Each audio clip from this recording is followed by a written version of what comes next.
మిత్రులందరికీ పేరు పేరున నమస్కారాలు. చాలా ఆర్భాటంగా కాంగ్రెస్ పార్టీ ఆ రోజు మాట్లాడినటువంటి మాటలకు, కాళేశ్వరం ప్రాజెక్టు అవినీతి విషయంలో అధికారంలోకి వచ్చిన తర్వాత చేసే వ్యవహారాలకు ఎక్కడ కూడా పొంతన లేకుండా పోయింది. ఈ రాష్ట్ర ముఖ్యమంత్రి ఆ రోజు కాంగ్రెస్ పార్టీ అధ్యక్షునిగా, మల్కాజ్గిరి పార్లమెంటు సభ్యునిగా 1,00,000 కోట్ల రూపాయల కాళేశ్వరం అవినీతి జరిగింది. కాంగ్రెస్ పార్టీ అధికారంలోకి వచ్చిన 90 రోజుల లోపలే 1,00,000 కోట్లని జరిగినటువంటి కాళేశ్వరం అవినీతి మీద 90 రోజుల లోపల విచారణ పూర్తి చేస్తాం, దోషులను శిక్షిస్తాం, హవాలా ద్వారా విదేశాలకు తరలి వెళ్ళినటువంటి 1,000 కోట్ల రూపాయలను రప్పిస్తాం. ఆనాడు కాంగ్రెస్ పార్టీ అధ్యక్షునిగా ఈనాటి ముఖ్యమంత్రి రేవంత్ రెడ్డి గారు మాట్లాడినటువంటి మాటలు. ప్రభుత్వం ఏర్పడ్డ తర్వాత 90 రోజులలో ఏం జరగలేదు. ఘోష్ కమిషన్ ఏర్పాటు చేసిండ్రు. విచిత్రం ఏమి జరిగిందంటే, కమిషన్ ఏర్పాటు చేసిన తర్వాత, ఘోష్ కమిషన్ ఏర్పాటు చేసిండ్రే కాళేశ్వరంలో జరిగినటువంటి అవినీతిని బయట తీయడానికి. ఒక పక్క ఘోష్ కమిషన్ ఏర్పాటు చేసిండ్రు, మరో పక్క మేడిగడ్డ, సుందిల్ల, అన్నారంలో కింద ఏవైతే అవి బుంగలు పడ్డాయో నేషనల్ డ్యామ్ సేఫ్టీ అథారిటీకి ఏమాత్రం సమాచారం లేకుండా, వాళ్ళ సలహాలు సూచనలు తీసుకోకుండా ఒక కేసు మీద ఇన్వెస్టిగేషన్ ప్రారంభమైనప్పుడు దానికి సంబంధించినటువంటి కమిషన్ని అపాయింట్ చేసినప్పుడు అక్కడ రిపేర్లు కానీ లేదా దానికి సంబంధించినటువంటి ఆధారాలను చెడగొట్టడం అనేది ప్రథమ నేరం. ఈ రాష్ట్ర ప్రభుత్వానికి సూటిగా అడుగుతున్నాం, మీరు కమిషన్ వేసిన తర్వాత ఆ యొక్క 3 బారేజ్ల కింద పడ్డటువంటి బుంగలని సంబంధిత ఈఎన్సీ ఎందుకు చేయించిండు రిపేర్? ఆ గ్రోటింగ్ చేయాల్సినటువంటి అవసరం ఏమొచ్చింది? ఎన్డీఏసీ చాలా తీవ్రంగా చెప్పింది, మీరు గ్రోటింగ్ చేయడం వల్ల మేము దానికి ఏదైనా ఒక సొల్యూషన్ కనుక్కుందామంటే కూడా ఆధారాలు లేకుండా చేసిండ్రు అని చాలా క్లియర్గా చెప్పింది. కాంగ్రెస్ పార్టీ మీద మేము మొదటి నుంచి కూడా అనుమానాలను వ్యక్తం చేసినాం. ఈ పార్టీ మాట్లాడేది ఒక మాట, తర్వాత చేసేది ఇంకో తీరని చెప్పి. 1,00,000 కోట్ల పైబడి అవినీతి జరిగిందని మీరు అన్నప్పుడు సిబిఐకి ఏమనిచ్చారు? మేడిగడ్డ, అన్నారం, సుందిల్ల మీద విచారణ చెయ్యండి. ఆ బ్యారేజీలు 3 కలిపితే ఉన్నాయి 12,000 కోట్ల రూపాయలే. మిగతా దాదాపు 1,15,000, 1,20,000 కోట్ల రూపాయలు బయట ఉన్నాయి కదా. మీరే కాళేశ్వరం అంటే 3 బ్యారేజీలే కాదు కదా. కాళేశ్వరం అంటే 1,000 కిలోమీటర్లని ఒక పక్క చెప్తారు, 10 బ్యారేజీలను ఇంకో పక్క చెప్తారు, 100 సబ్స్టేషన్లను ఇంకో పక్క చెప్తారు, 10 పంప్ హౌజులను ఇంకో పక్క చెప్తారు. ఏ విషయాలనైతే పూర్తిగా అవినీతి జరిగిందో ఆ విషయాలని సిబిఐ కనీసం టచ్ కూడా చేయలేనటువంటి పరిస్థితులలో ఈ రాష్ట్ర ప్రభుత్వం జీవో ఇచ్చింది. నిజంగా కాంగ్రెస్ పార్టీకి కాళేశ్వరంలో జరిగినటువంటి అవినీతి మీద విచారణ చెయ్యాలని ఏమాత్రం కూడా ఉన్నట్టు అనిపిస్తలేదు. కాంగ్రెస్ పార్టీ టీఆర్ఎస్ని కాపాడేటటువంటి ప్రయత్నంలో భాగంగానే సిబిఐకి ఇచ్చినటువంటి జీవోలో టర్మ్స్ ఆఫ్ ప్రిఫరెన్స్ ఏవైతే ఉంటాయో ఆ టీఓఆర్లో మిగతా విషయాలన్నీ ఎందుకు ఇంక్లూడ్ చేస్తలేరు? పంప్ హౌజ్లలో జరిగినటువంటి అవినీతి గురించి ఎందుకు ప్రస్తావించలేదు? టెండర్లు లేకుండా నామినేషన్ మీద ఇచ్చినటువంటి 1,000 కోట్ల రూపాయల కాంట్రాక్ట్ మీద ఎందుకు టీఓఆర్లో మీరు ఇంక్లూడ్ చేయలేదు? పనులు చేసినటువంటి సంబంధిత కంపెనీల మీద చర్యలు తీసుకునే విధంగా టీఓఆర్లో మీరు ఎందుకు మెన్షన్ చేయలేదు? సిబిఐ ఏం చేస్తుంది ఆ జీవోతోని? కేవలం కంకర, సిమెంటు ఎంత వాడినరు, ఏం వాడినరు, ఆ లెక్కలు తప్పితే మిగతాది ఏం చేయగలుగుతుంది సిబిఐ? ఈ రాష్ట్ర ప్రభుత్వానికి డిమాండ్ చేస్తా ఉన్నాం, సిబిఐకి ఇచ్చినటువంటి మీ జీవోని వెంటనే సవరించుకోండి. టర్మ్స్ ఆఫ్ రెఫరెన్స్ లో చాలా విషయాలు చేర్చాల్సినటువంటి అవసరం ఉంది. అసలు తుమ్మిడిహట్టి నుండి కాళేశ్వరంకు మార్చాల్సినటువంటి అవసరం ఎందుకు వచ్చింది, దానికి బాధ్యులు ఎవరు, వాటి మీద కూడా టీఓఆర్లో ఆ విషయాన్ని కూడా టీఓఆర్లో చేర్చాలా. 32-33 వేల కోట్లతో పూర్తి కావాల్సినటువంటి ప్రాణహిత చేవెళ్ళ 11,000 కోట్ల రూపాయలు ఖర్చు పెట్టిన తర్వాత మిగతా ఇంకో 15-16 వేల కోట్లు ఖర్చు పెడితే పూర్తి ప్రాజెక్టుని 1,00,000 కోట్లు అవినీతికి పాల్పడడానికి కాళేశ్వరంకు ఏ రకంగా దాన్ని మార్చిండ్రో ఆ విషయం మీద కూడా మార్చిన వాళ్ళ మీద కూడా చర్యలు తీసుకోవాలనే విధంగా టీఓఆర్లో మెన్షన్ జరగాల.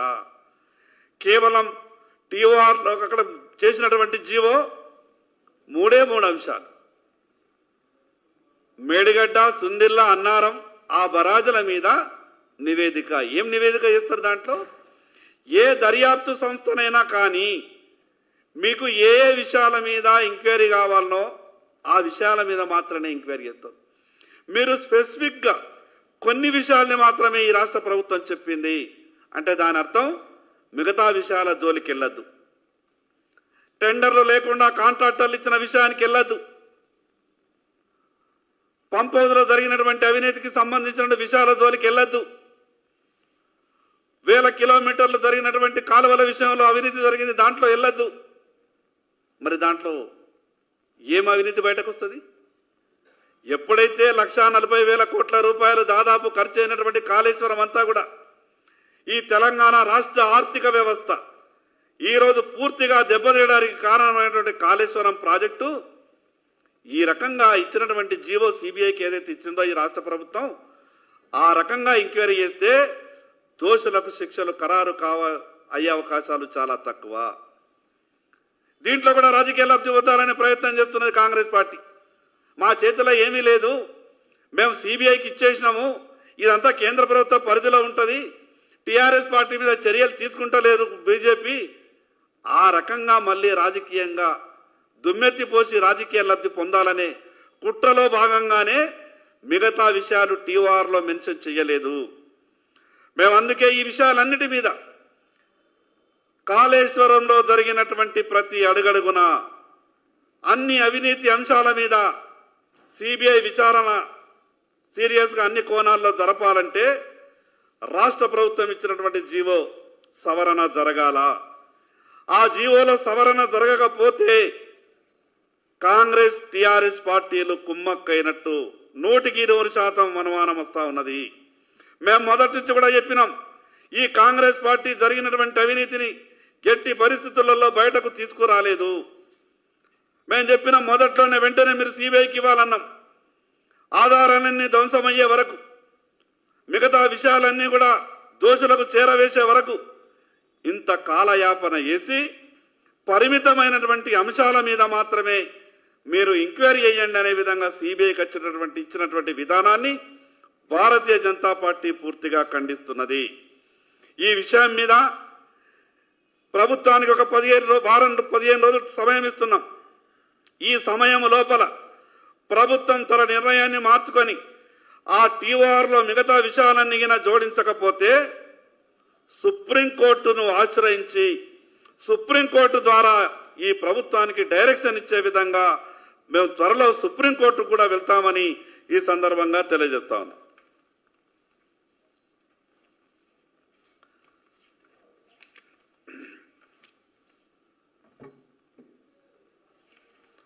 ఓకేనా? Thank you.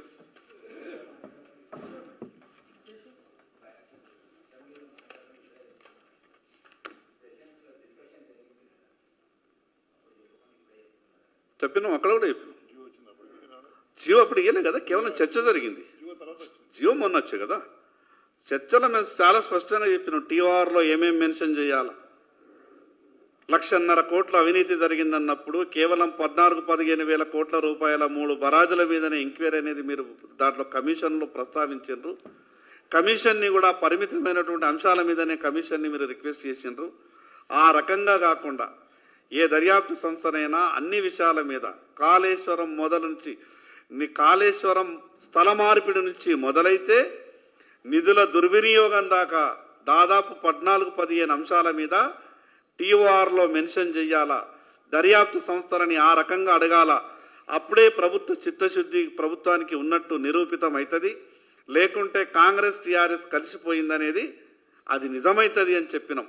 మేము అన్నమాటనే ఈరోజు నిజమైంది. ఏం లేదు, ఎక్కడ అసంతృప్తి లేదు. భారతీయ జనతా పార్టీ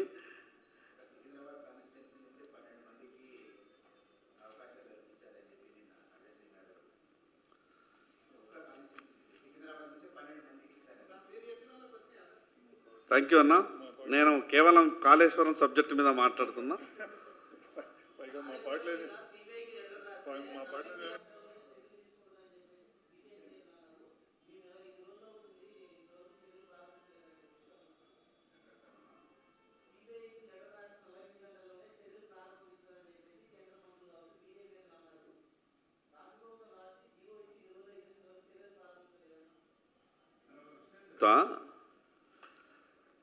కాళేశ్వరం 1,40,000 కోట్ల అవినీతి అని కాంగ్రెస్ పార్టీ అనేక సందర్భాలలో ఈనాటి ముఖ్యమంత్రి, కాంగ్రెస్ పార్టీ అధ్యక్షునిగా, మల్కాజ్గిరి ఎంపీగా చాలా సందర్భాల్లో మాట్లాడారు.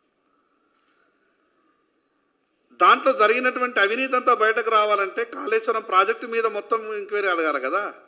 3 బ్యారేజీల మీద నువ్వు ఎంక్వైరీ అడిగితే దాంట్లో కంకర్ సిమెంట్ తప్పితే మిగతా విషయాలు నీకు ఎక్కడ ఏం తెలుస్తాయి? అవినీతి 1,40,000 కోట్ల రూపాయల అవినీతి జరిగిందని ఒక పక్క అంటున్నప్పుడు, కేవలం 12-13 కోట్ల రూపాయల ఖర్చుకు సంబంధించిన విషయం మీద ఎంక్వైరీ చేయమన్నప్పుడు మిగతా దాదాపు 1,20,000 కోట్ల సంగతి ఏంటిది? ప్రభుత్వానికి చిత్తశుద్ధి ఉంటే జరిగినటువంటి అవినీతి మీద మొత్తం మీద సిబిఐని ఎంక్వైరీ చేయమని ఉండరు కదా. సిబిఐకి ఎందుకు మీరు పరిమితులు పెట్టినరు? సిబిఐకి పరిమితులు ఎందుకు పెట్టారు? దాంట్లో ఉన్నటువంటి మతలబ్ ఏమి? ఇప్పుడు ఇన్వెస్టిగేషన్ ఏజెన్సీ ఏ విషయం అయితే ఎంక్వైరీ అడుగుతారో ఆ విషయం మీదనే ఎంక్వైరీ చేస్తుంది, మిగతా విషయాల జోలికి వెళ్ళదు. ప్రభుత్వం చేసినటువంటి తప్పులు ఎన్ని ఉన్నాయంటే, ఒక పక్క కమిషన్ వేసిన తర్వాత ఎన్డీఎస్ఏ రాకముందే ఇక్కడ ఉన్నటువంటి ఇంజనీరింగ్ చీఫ్ మిగతా వాళ్ళు ఎవరితో చేసిండో ఎట్లా చేసిండో తెలియదు, ఆ బొంగలు పట్టినటువంటి దాంట్లో అంతా కూడా గ్రోటింగ్ చేయించిండు, ఆధారాలన్నీ కూడా కొట్టిండు. అతను అవసరం ఏమొచ్చింది? అసలు ప్రభుత్వంకు సంబంధం ఉన్నదా లేదా? ప్రభుత్వమే చేయించిందా? ప్రభుత్వమే కనుక చేయిస్తే బరాబర్ కాంగ్రెస్ పార్టీ టీఆర్ఎస్ని కాపాడుతందుకే ఈ పనులన్నీ చేసింది అన్నట్టు అనుమానాలు వస్తూ ఉన్నాయి.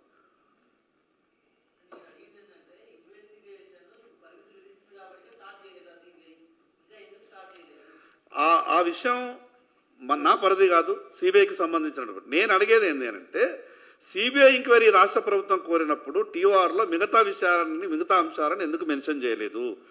ఎక్కడనైతే అవినీతి జరిగిందో, రికవరీ అయ్యేటటువంటి డబ్బు అవకాశం ఉన్నదో, విదేశాలకు తరలి వెళ్ళినటువంటి హవాలా సొమ్ము ఉన్నదో చాలా విషయాల మీద అడగాలి కదా. అసలు మిగతా అంశాలను ఎందుకు ప్రస్తావించలేదు రాష్ట్ర ప్రభుత్వం జీవోలో? కేవలం పరిమితమైనటువంటి 3 అంశాలను ఎందుకు ప్రస్తావించింది? దాంట్లో కంకర్ సిమెంట్ తప్పితే ఇంకా మిగతాది ఏం తెలుస్తుంది? అందుకే ప్రభుత్వ చిత్తశుద్ధి నిరూపించుకోవాలంటే ఆ జీవో సవరణ జరగాల, టీఓఆర్లో ఇంకొక 16 అంశాలని మెన్షన్ చేయాల. Thank you.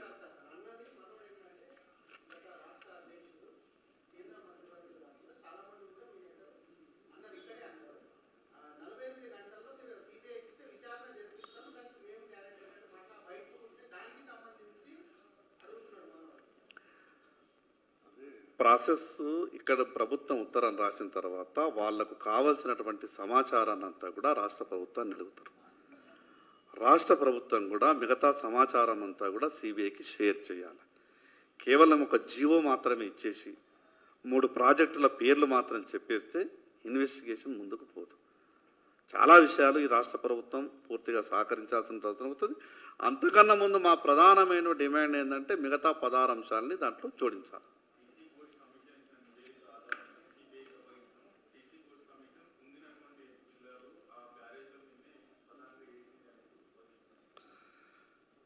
కాళేశ్వరం ప్రాజెక్టులో 1,00,000 కోట్ల అవినీతి జరిగిందని ఆరోపిస్తున్నప్పుడు 12-14,000 కోట్లకు సంబంధించినటువంటి విషయంలో మాత్రమే ఎంక్వైరీ జరిగితే 14,000 కోట్ల ఎంక్వైరీ చేసి 1,00,000 కోట్ల అవినీతిని ఎట్లా ప్రూవ్ చేస్తారు?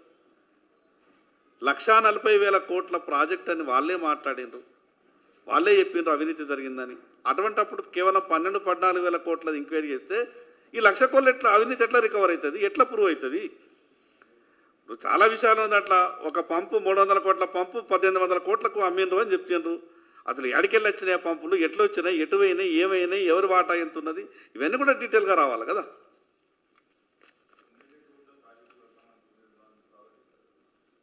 కట్టాల్సిందే. దాదాపు 240 కిలోమీటర్లు ఉమ్మడి ఆదిలాబాద్ జిల్లా పరివాహక ప్రాంతం అంతా కూడా ఈరోజు గోదావరి ప్రయాణం చేస్తే ఆ ఉమ్మడి ఆదిలాబాద్ జిల్లాలో తాగడానికి నీళ్లు లేనటువంటి పరిస్థితి. ఆ తుమ్మిడి ఎట్టే మాకు ప్రధానమైనటువంటి ఉమ్మడి ఆదిలాబాద్ జిల్లాకు అదొక జీవధార.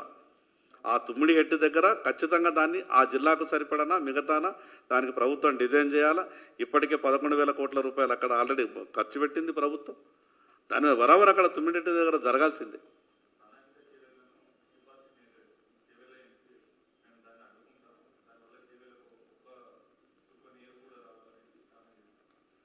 దేనివల్ల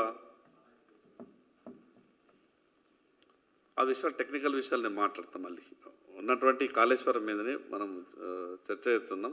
ఆ మిగతా విషయాలు దాని మీద సుదీర్ఘంగా చర్చ చేయాల్సి వస్తుంది. దానికి ఉన్న లెవెల్స్ కానీ లిఫ్ట్స్ కానీ మిగతా చాలా విషయాలు మాట్లాడొస్తుంది. కాబట్టి థ్యాంక్ యూ.